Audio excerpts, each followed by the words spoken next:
Doctor Rana S Singh, senior physician, boring canal road, Patna.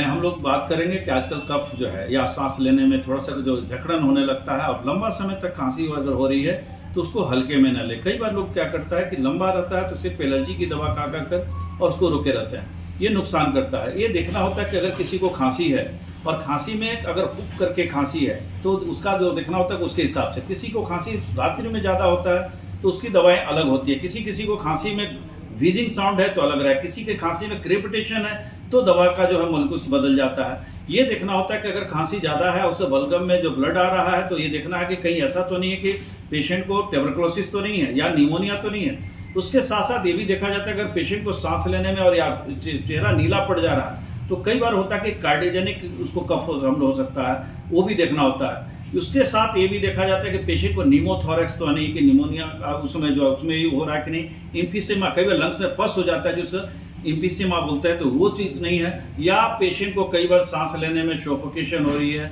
तो ये आजमा यानी तो सीओपीडी हो सकता है या ब्रोंकाइटिस हो सकता है या ब्रोंकियल निमोनिया हो सकता है। तो इसलिए जो बहुत सारी इसका कारण होता है, तो इसीलिए समय पर डॉक्टर से निगरानी में ही उसका इलाज करावें, उसका चेकअप करावें और सही दवा लें, उसका जल्द से फायदा होगा। नहीं तो आपका एक छोटी सी लापरवाही जोखिम कर सकता है, आपका जान के लिए खतरा हो सकता है। धन्यवाद।